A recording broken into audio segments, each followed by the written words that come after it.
Assalamualaikum warahmatullahi wabarakatuh. Apa kabar teman-teman semua? Kembali lagi bersama kami di Kisah Santai. Hari ini kita bersama Miss Mujahidah Mansur yang biasa dipanggil Miss Muja. Apa kabar Miss? Alhamdulillah baik. Alhamdulillah baik. Hari ini mau bincang-bincang dengan saya. Ya, kami juga terima kasih Miss. Jadi kita akan membahas tentang yang lagi diperbincangkan sekarang Miss, yang lagi kita alami sekarang, yaitu new normal yang berkaitan dengan pendidikan. Iya. Okay. Sehubungan dengan new normal, semua diharapkan dapat mempersiapkan diri dan tetap memperhatikan protokol kesehatan COVID-19. Pastikan di setiap bidang-bidang akan mempersiapkan masing-masingnya kebijakannya seperti apa. Nah, yang akan kita bahas ini tentang pendidikan Miss. Pendidikan di masa new normal. Jadi, menurut Miss sendiri nih, dari kacamata seorang pendidik, Miss kan salah satu dosen di Yayan Samarinda juga ya? Ya.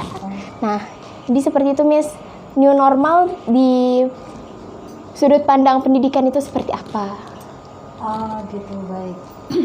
Kalau menurut saya ya, new normal itu bagaimana kita membentuk atau menyesuaikan perilaku kita terhadap sebuah kebiasaan baru. Beberapa orang saya melihat itu salah menafsirkan new normal.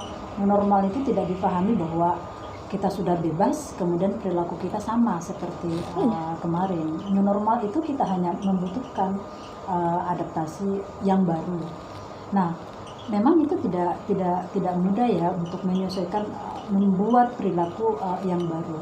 Tapi kalau di dalam teori pendidikan, perilaku itu hanya bisa dirubah dengan menciptakan perilaku yang baru. Kalau kita merujuk pada teori pembelajaran behaviorisme kan mengatakan begitu, bahwa proses menciptakan perilaku yang baru untuk menghapus perilaku yang lama memang dibutuhkan dengan memunculkan perilaku yang baru.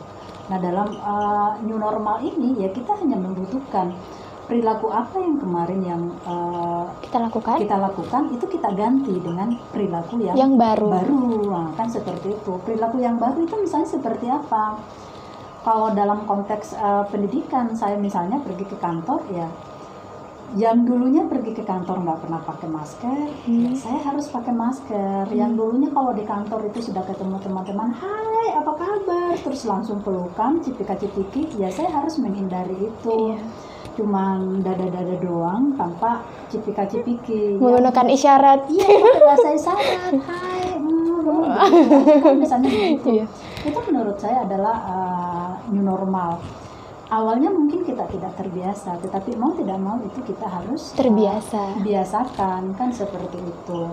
Kalau dulunya saya terbiasa, kalau dalam konteks pekerjaan saya terbiasa harus absen pinjer, kita tempelkan jempol kita di ini.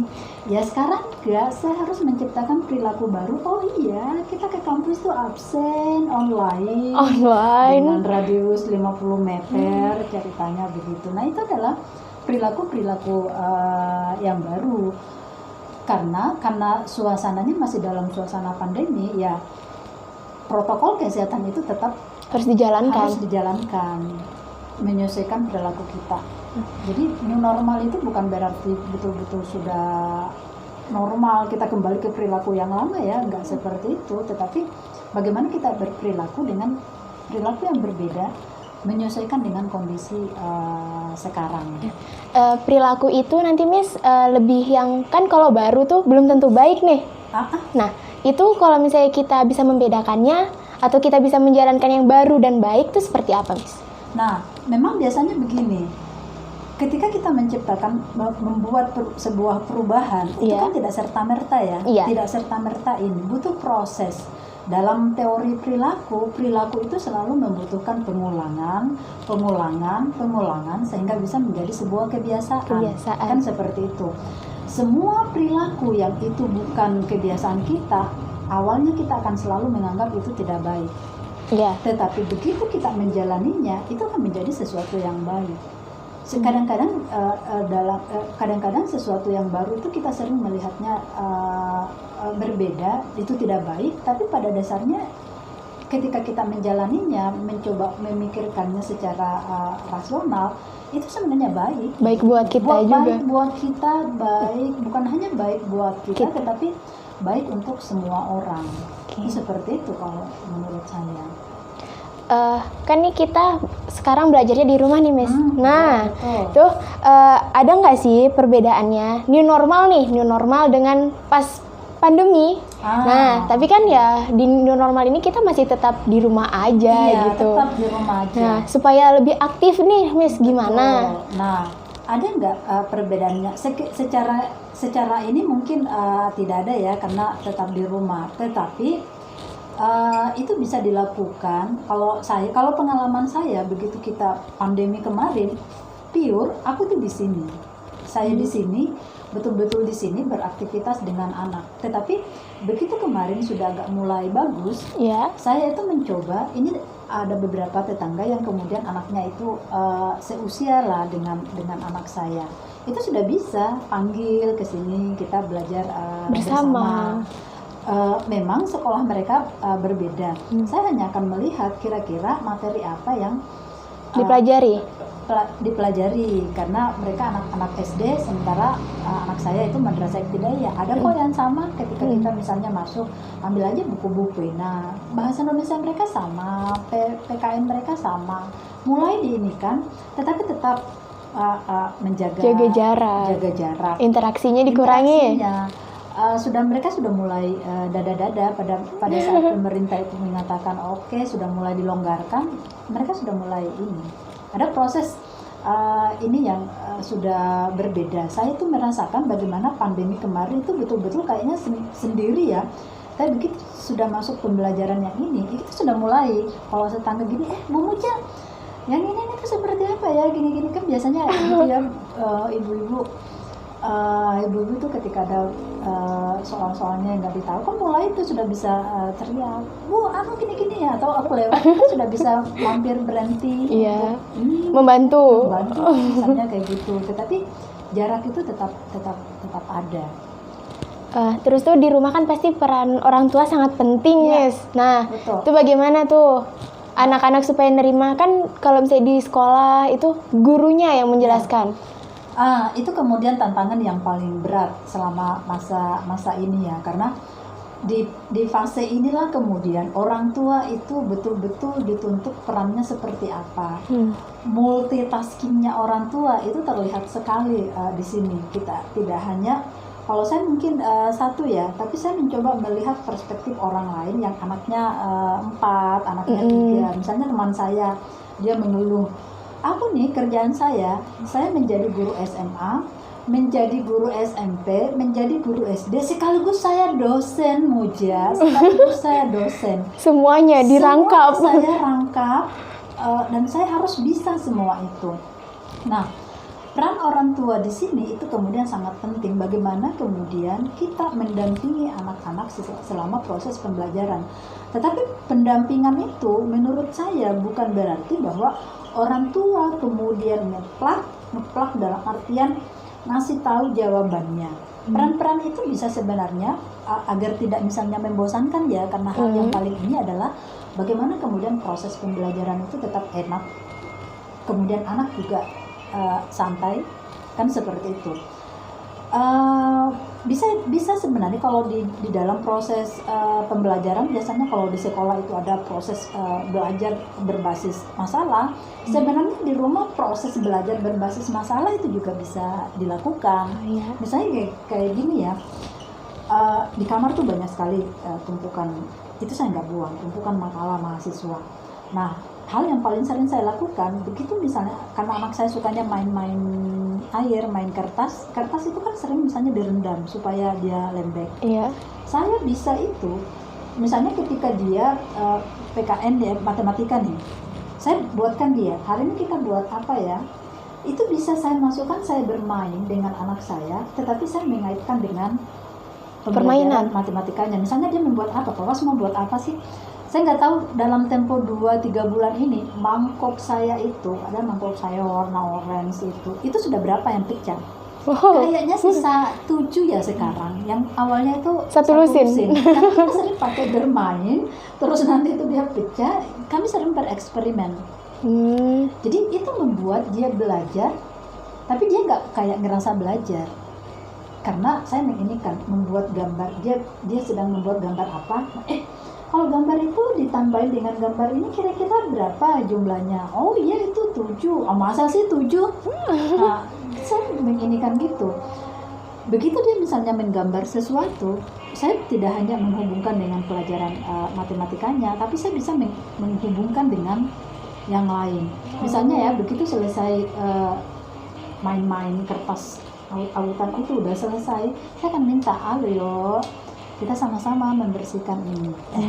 Tahu nggak sih Fawaz, kalau kita habis bermain kemudian seorang anak membantu ibunya membersihkan ini, kira-kira itu di PKN itu pembelajaran apa ya? Kira-kira subtemanya apa ya? Dia bisa mengatakan itu tentang tolong menolong. Masa sih? Iya betul kan, tolong menolong Bunda. Kalau tolong menolong itu sesuai dengan Pancasila sila keberapa? Jadi saya bisa sambil bekerja itu, bermain itu, tapi saya menghubungkan. Tapi konsekuensinya saya memang harus memperhatikan ini pelajaran di sekolah apa sih. Iya. Jadi saya secara pribadi itu kemudian maaf, di masa pandemi ini dunia saya tuh dunia SD banget. Intensitas perhatian itu berbeda dengan yang kemarin ya, pada saat belajar normal, karena aku merasa di sekolah. ada gurunya. Iya. Tapi begitu masuk ini, oh ini subtema ini. Biasanya kan saya parsial aja melihatnya, ya udah PKN, ya udah matematika, ya udah bahasa Indonesia. Begitu ini saya harus bisa, oh konsepnya begini. Jadi saya mempelajari konsep itu, kemudian berusaha bagaimana, misalnya sambil berkebun, tetapi bagaimana berkebun itu masuk sesi pelajarannya.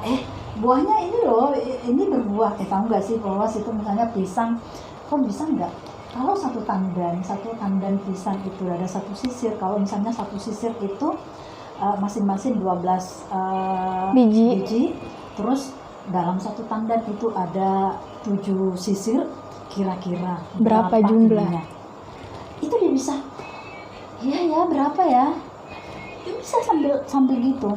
Satu pohon ini, misalnya di belakang kan ada pohon pisang. Iya. Itu satu pohon itu sama semua nggak jumlah daunnya menurut Fawaz? Dia bisa itu sambil ngitung. Oh enggak Bunda, yang ini dia 7, yang ini dia 5, yang ini dihitung satu-satu daunnya. Kalau ini misalnya ini daunnya 6, ininya 7, ini 5, kira-kira itu berapa semuanya kalau digabungkan ya? Dan kalau dipotong-potong terus kita bungkus, terus kita bawa ke pasar, kan biasa di pasar ada penjual daun itu kan, dan dia biasa melihat saya beli daun. Kalau misalnya kita bungkus nih Fawaz, satu ini, terus satu ikat, satu daun, satu lembar itu kita ikat-ikat, kemudian menghasilkan 7 ini, terus kita jual, misalnya harganya satu ikat itu 5.000, dikalikan lagi. Apa itu kira-kira uang kita berapa ya? Dan itu uang kita, kalau punya uang begitu itu kita bisa top up loh game. Saya bisa menghubungkan itu ke game. Jadi itu kreativitas kita, bagaimana kesannya itu kita main-main, tetapi bisa nggak kita menghubungkan dengan pelajaran? Belajarnya jadi nggak berasa ya Miss ya? Belajarnya tuh jadi nggak berasa, dan saya pasti menghubungkan, misalnya ya mau tidak mau ya, saya itu pandemi ini loh baru tahu, oh ada jenis game begini, game online itu begini. PUBG. Ya, PUBG kayak gitu. Free Fire. Padahal sebenarnya saya nggak tahu, karena saya harus mengerti dunianya itu, dan saya harus bisa mengaitkan dengan situasi sekarang ini. Wah, kita punya uang nih, kalau harga daun kita itu 36.000. Top up game. Top up itu bisa berapa kali ya? Kayak gitu. Jadi orang tua harus lebih kreatif sama aktif, harus mengerti juga. Harus mengerti. Itulah yang saya lakukan, dan itu bisa sambil apa ya? Itu kadang-kadang aku lupa. saking asiknya aku misalnya memperhatikan pembelajaran anak saya, kadang aku lupa loh ngeser. Oh tadi aku sudah ngajar sama mahasiswaku kan anak saya juga harus belajar. Aku bisa tuh lupa ngeser ini absen. Jadi kadang-kadang Bu Muja udah 2 minggu 3 minggu berlalu, Bu Muja loh belum share absen yang iya. saking ininya. Jadi multitasking itu luar biasa di masa new pandemi ini, yang awalnya cuma berpikir apa itu semuanya harus diinikan, harus dikaitkan pelajaran, permainan, semuanya. Pelajaran, permainan, bagaimana proses tidur itu. Kita tidur jam 10 nih. Kita besok bangun jam ini ya. Kita bangun sahur ya. Ingat, kita tidur jam 10 dan kita bangun jam 3. Kira-kira kalau kita tidur jam 10 dan kita bangun jam 3, berapa jam kita tidur? Selalu begini.